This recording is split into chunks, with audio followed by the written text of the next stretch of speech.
Let's take a look at the best Twitch settings you need for your streams. There have been some changes to Twitch, so even if you set yours up, this video may be worth a watch. If you're new here, my name's DapeachTV and I've been streaming for years and making content on socials for even longer. I share stream tips here on TikTok and on Twitch, and I'm working to make this channel a great resource for all streamers out there. I'm currently working on this stream setup series, a branding and content series, and also a stream etiquette and moderation series, all to help you become a better and more successful streamer, or at least teach you the things that I wish I was taught when I got started. So there's actually two sets of settings. There's user settings and there's streamer settings. We'll go through both. User settings are really quick, and then we'll get to the stream settings. So when you're on Twitch, go up to your profile and click on settings. Let me switch over to the other side. So all of these profile settings are actually on your streamer side. So if you're just a viewer, you can set up your settings here instead of going into your creator dashboard, but everything is in here: your profile picture, your banner, your username. That's all on the other side as well. The next is Prime Gaming. If you have a Prime Gaming subscription, then you'll have access to custom color codes, so you can really customize your username and chat. You'll have access to different packages for these little emotes. And there's a setting to let people know in chat that you're using your free subscription through Twitch Prime or not. I just leave it on. Why not let people know you're using Twitch Prime? The next one is channel and videos. If you actually click this, it'll take you to your creator dashboard. So we'll go there in just a second. Next up is security and privacy. So you'll have your email here. This next setting is kind of new. You can allow your email address to have multiple Twitch accounts. So this is good if you want to create a bot account like I have. So my account is DapeachTV, and I've set up my Stream Elements bot to be renamed to DapeachBot. So I had to create a whole new Twitch account for that. And now all of my commands and triggers that happen in chat come from DapeachBot. So you can set that up by using this. I didn't do that then, but maybe next time. Your phone number, if you have that.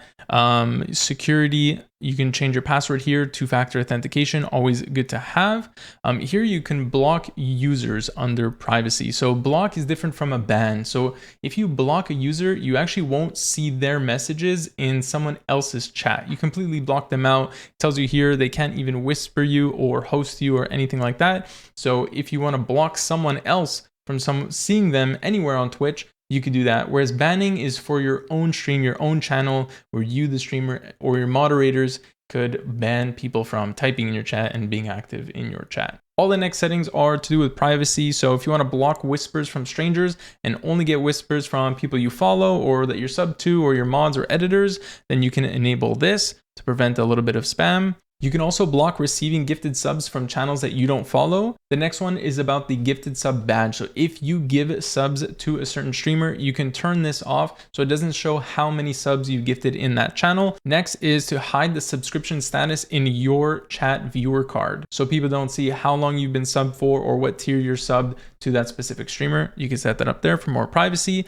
And finally, to hide the founder's badge. So if you subscribe to somebody as one of their first subs, you'll be a founder of their channel, and you can hide that in chat if you want to. Next up is notifications. This is just to turn notifications on by email or straight to your device or while you're in the browser on Twitch. Completely up to you how you want to set this up. The next one is connections. These are all the accounts that you have that are connected and set up to your Twitch account. So this is usually used for Twitch drops or Twitch extensions sometimes as well. The last one is the recommendations tab. I honestly don't know what this is for. This has been here for years. There's nothing you can click in here anyways, so let's move on. So there's two ways to get to your creator dashboard and to those Twitch settings that we need to fix. So you can click here, channel and videos, since you're already here with me following along, or at any time you can go to your profile up here and click on creator dashboard. All right, so you're here in the creator dashboard. You got your stream manager. Insights is things like your analytics, your stream summary, achievements, which is very cool to see. Your community, your roles manager. This is where you'll update your mods or your editors, even VIPs. You got activity and your followers list. You also got your content, all your videos, your clips, and then finally the stream settings. All right, so let's get to the Twitch settings that you need for your streams. The first thing we got here is the stream key. So like I talked about in the OBS settings video, I'll put a card up here if you didn't watch that yet. You could use your stream key to stream to Twitch, or you can just log in directly in OBS. This next one is super important. Disconnect protection should be enabled, and this goes hand in hand with one of the settings that we set in OBS. If your stream goes down for whatever reason, Twitch will show 90 seconds, that visual that you might have seen already. And as you attempt to reconnect, or your internet boots back up, OBS and Twitch will be working to get your stream back up and running. For mature content, this really depends on the type of content that you're streaming. If it's not really appropriate for younger audiences, highly recommend to turn this on. For latency mode, make sure you have low latency enabled. This allows the smallest amount of delay between the stream and your viewers. This setting is new, but it should be on by default. Copyrighted audio warnings. It will send you a notification if it detects any copyrighted audio or music in your VODs. Speaking of VODs, VOD settings are next. Store past broadcasts must be enabled. You want to show people your history. You want to show people your past streams. You want everyone to see that you are in fact a streamer. If someone comes to your page and doesn't see your past broadcasts, they don't really know if you're a streamer or streaming lately. Always publish VODs. Doesn't have to be enabled. If you want to review your VOD first before making it go live, you can, but most people just always publish VODs. That way it's live as soon as you end stream. Here you can exclude some categories. If there's a game or a category that you're streaming in that you don't want that VOD to be published, you could put that in here and the VOD won't get published. Next up is clips. Make sure to enable clips.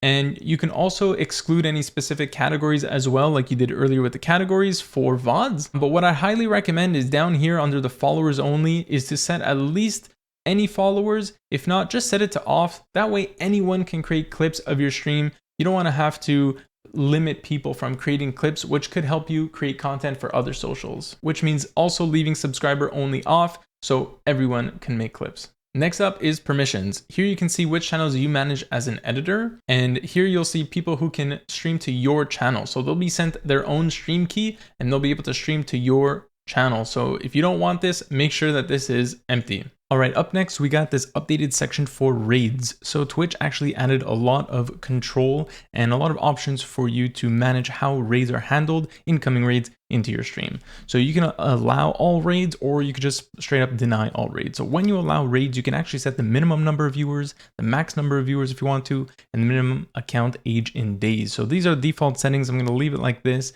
If you're getting a lot of spam or hate raids, you can increase the minimum number of viewers or even the account age in days. What you can also do is there's extra thresholds down here. So you want these settings as well, but you also want to allow only raids from your teammates or channels you follow, people on your suggested channel list, which is currently your host list, or your subscribers, affiliates, partners.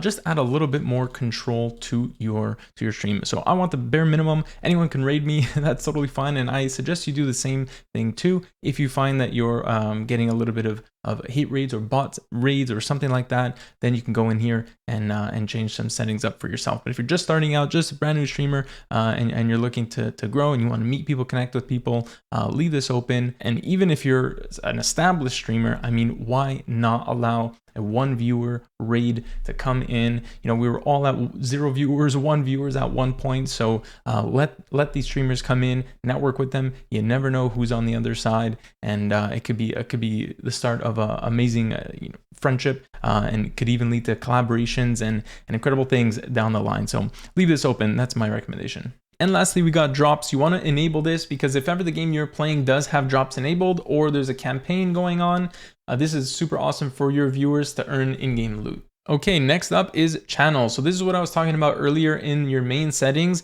You'll be able to see all of your stuff in here, your username, your bio, profile banner, things like that. So you can just edit in here, no problem. And you even get a nice little preview up here, which is really, really cool. So your username here, under display name, here's where you can change the capitalization of your username. It won't change your username, it changes the capitalization of your username. And for bio, you got 300 characters here to show off a little bit about who you are. I'll talk more about this in the branding and content series. And finally, we got your social links. So you can add max 5 social links and it'll actually show up here on the side of your bio. So when you're clicking in here, you can rename things like sub to my YouTube or just call it YouTube. Keep it simple like I do. It's really up to you. So back to the top of channel, you got brand. You got your profile picture here. You got your profile accent color here. You could change this up to just match your style and your aesthetic. Scrolling down, you got your profile banner here and your offline banner here as well. Back to the top here, we got schedule. I highly recommend setting up a schedule in here to let people know what and when you'll be streaming. Next is featured content. So here you can set up your channel trailer. I don't have one just yet.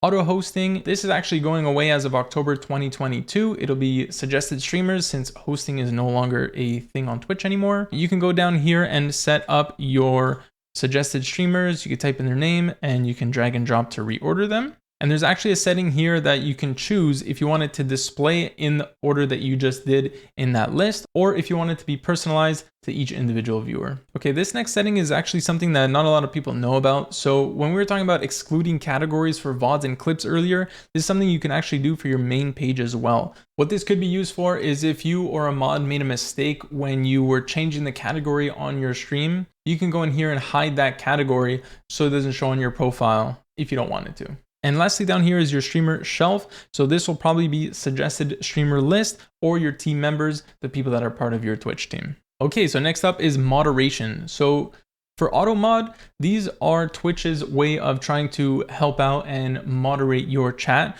So here you can actually choose how much filtering, how much moderation you want, more or less. It's really up to you, your community, and your mods how you decide to do it, but AutoMod is pretty good at catching a lot of bad words. What's cool is these messages will actually be held for the streamer or moderators to review before being approved and let go to be live in chat. All right, this next section is block terms and phrases. So you can go in here and add extra words or phrases that you don't want to be in chat at all. What is cool about this section is that you can set some terms to be private or public. You'll see those two terms. What that means is your moderators will not be able to see those blocked terms. So this is a great place to put your address, maybe your phone number, maybe your full name if you want to remain anonymous, or any other terms and phrases that could have revealing information. I highly recommend to do this. Set those terms to private, protect yourself because you never know. So the next one is permitted terms and phrases. So these will not be caught by AutoMod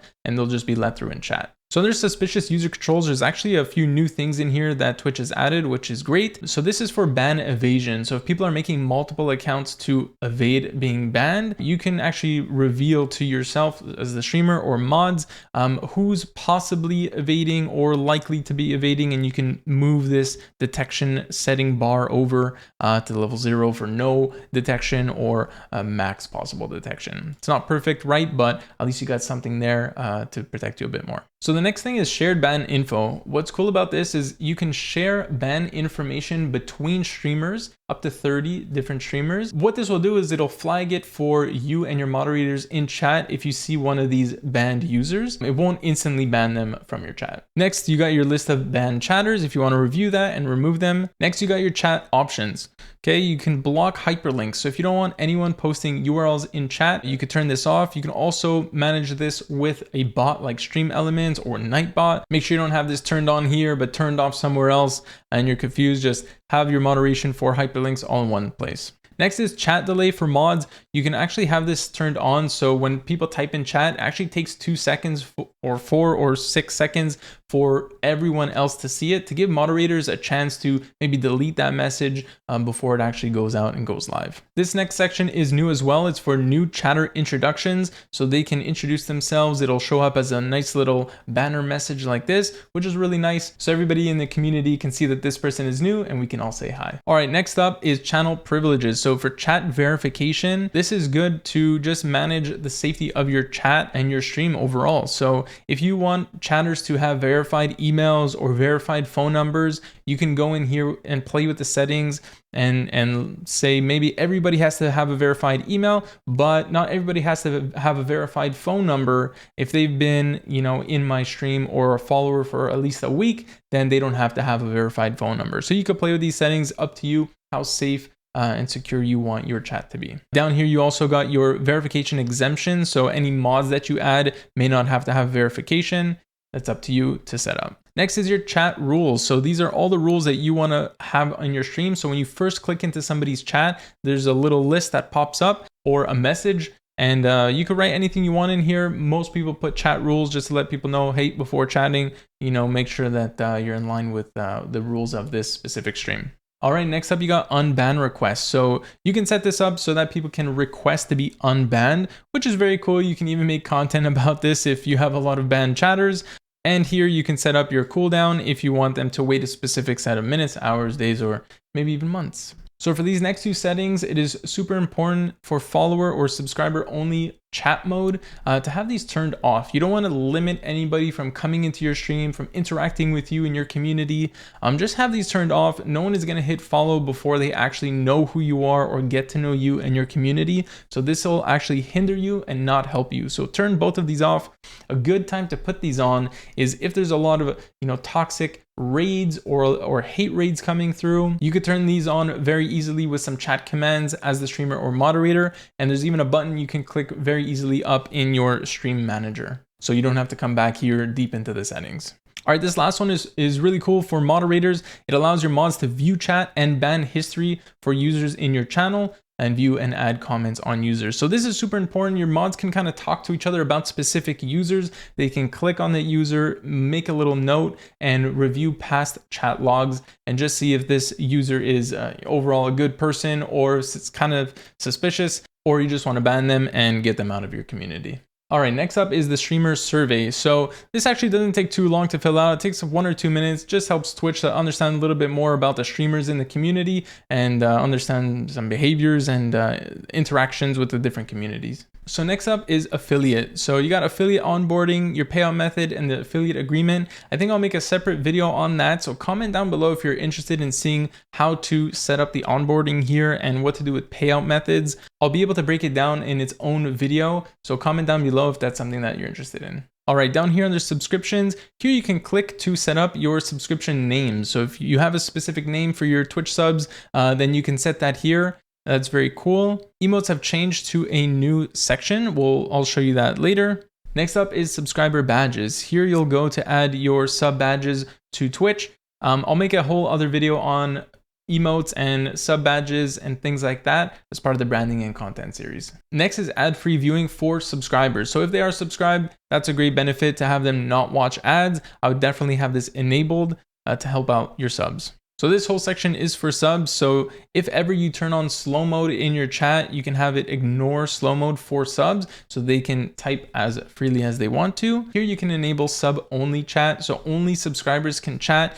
This would be for very specific situations or streamers. I do not recommend having this on for newer streamers or new affiliates unless there's a really specific thing that you're trying to do.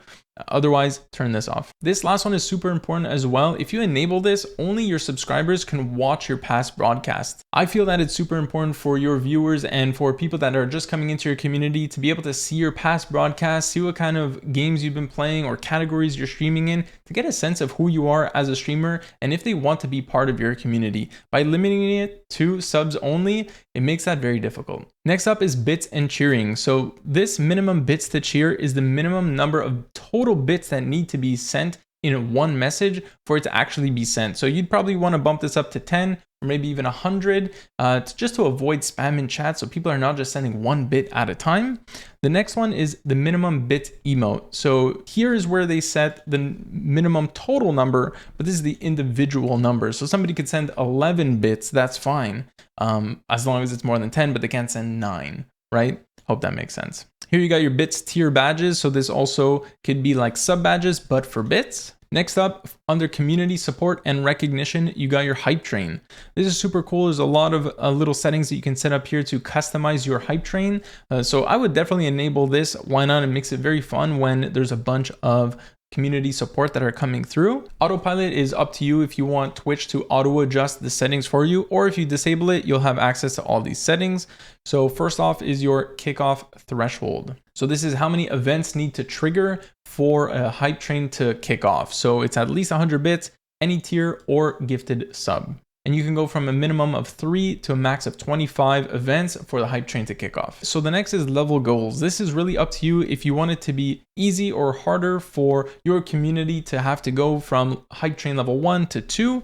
And it'll explain a little bit here on what is required to get from level to level. I just leave it on easy. Make it fun, get a level 5 hype train, why not? Next is your cooldown period. So how often hype trains can happen in a specific stream. So if you want it only every 1 hour, every 3 hours, this is really up to you. I've had this since I became an affiliate, I haven't changed it. So if you're just starting out, I'd recommend this as well. You can also choose a custom emote to add to your hype train banner to make it a little bit more customized and a little bit more branded for your stream. Talking about gifting and community support, we got leaderboards. So this is the leaderboard that shows at the top of your Twitch chat, and you could choose to enable or disable the top gifters or cheers.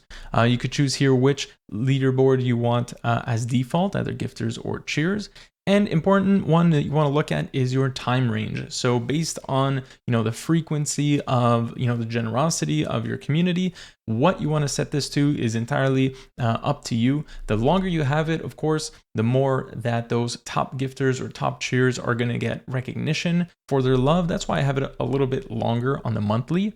But if you notice that you're getting very frequent giftings, a lot of gifteds or a lot of cheers, maybe you want to have those names rotate. So maybe something in the weekly or daily might be better for you. It's completely up to you and your community. Okay, and the last section under affiliate is ads. This section is super important that you understand, so let's go through it. This toggle right here, if it is disabled, it does not mean that Twitch won't run ads. So no matter what, Twitch is running ads on your channel, on your account, no matter what. All right, what this does, this is a scheduler. So if you enable this, it will schedule the ads to run automatically on your channel. Okay, and what you can do is you can control that here within the ads manager. Why would you want to do this? The way it works is that if you click into a Twitch stream, you will get pre-roll ads that will show before you get to watch the stream, which could be a little bit of a hindrance, right? If people are looking for new streamers, your potential viewers are looking to come find you. Well, if they get hit with ad, one after the other, every time they're looking for a different streamer, it gets kind of annoying. What you could do to prevent that is run automatic ads. So if we go into the ad manager here, we can schedule these things. When the ads are being run, you will disable pre-roll ads. Let me show you. Here in the ads manager, the first thing we got is spacing. So how often do you want your ads to run? You can go as low as 8 minutes up to 1 hour. And as you change things on here, you'll see that this little timeline starts to change. So you can get a good visual representation of how your ads are running and what's going on in your stream. So let's say you run your ads every hour.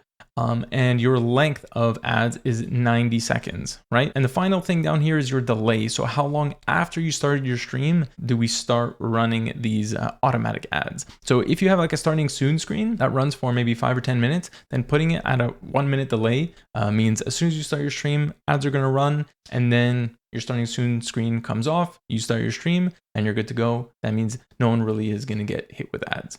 So why is this important? Again, I mentioned it earlier, but when you run your own ads, it disables pre-roll ads based on a timer. So if you run 30 seconds of ads, it stops the pre-roll ads on your stream for 10 minutes.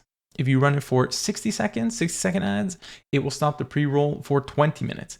And if you run 90 seconds of ads, it will stop the pre-roll for 30 minutes. So that's huge. It's a great amount of time where people could just click into your stream and not get hit with an ad. Amazing. It's happened to all of us where you just want to watch the thing, you want to get to the content, and being hit with an ad kind of sucks. So if you can control your ads by using this ads manager, this is super, super helpful. What's cool about this as well is you got an upcoming ad break notification that will show in your Twitch dashboard that you could set from 1 minute all the way up to 20 minutes before the ad starts. So if you just got raided or you're in the middle of a boss fight or a super important moment of your stream, then you can actually delay and push off those scheduled ads to be, to start again in only 5 minutes from now, for example. So that is super, super important. Make sure to have that enabled. And finally, down here, make sure that you activate this scheduler. If you don't activate it and hit save, this ad scheduler will not run. It won't be active. And here are the final settings to do with ads. So pre-roll ads, you want to disable pre-roll ads when you run ads on your channel. Otherwise, if you keep it, then no matter what, even if you're running ads, when people enter your stream, they will still watch a pre-roll ad. So I disable this and I suggest you do the same.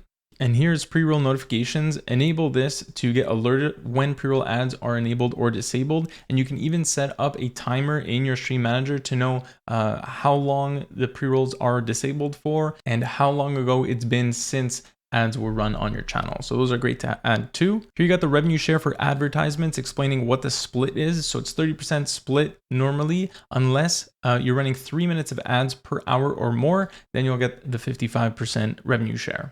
And finally, make sure to enable stream display ads. These are non-intrusive ads that show up on your stream or below your stream and actually don't interfere with your stream in any way. Viewers will still be able to see and hear your stream while the ad is playing, which is great. Next up, under viewer rewards is channel points. So you want to enable these channel points. This is a great loyalty thing that you can add a bunch of custom things for people to claim as kind of a reward for being in your chat. And they get channel points if they subscribe, if they cheer bits, or just by watching your stream. So here you can customize how it looks. So you can add a special emote, you can change the name here and make it something that kind of goes along with the branding of your stream. Next is manage rewards and challenges.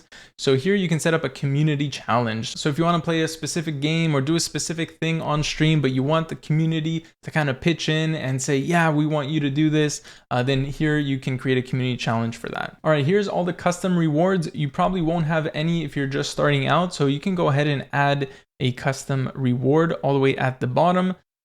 These are all your settings you'll need, from your name to your description. Here you want to know if the viewer needs to enter text. So if they want to ask you a question, then make sure you enable this so that they can type in a text box. You got your little preview down here of what it'll look like for people.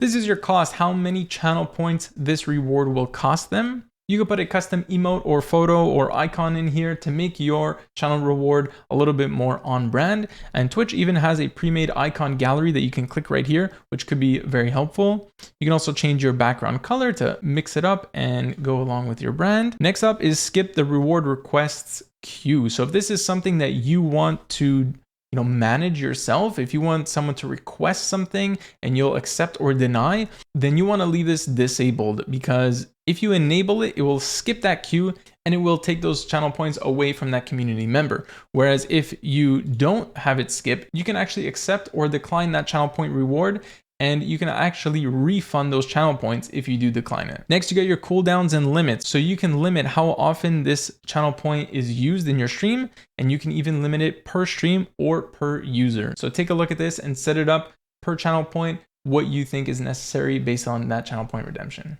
All right, down here, you got some default rewards that you can enable or disable at will. You could use smart cost, which will make Twitch set up the channel point cost based on the different rewards. It's really up to you if you want that enabled or not. You can go to edit and turn on smart cost right here, and it'll change the cost for you. Again, this is up to you. Next, you got your emotes down here. Like I said, I'll go through the emotes in another video.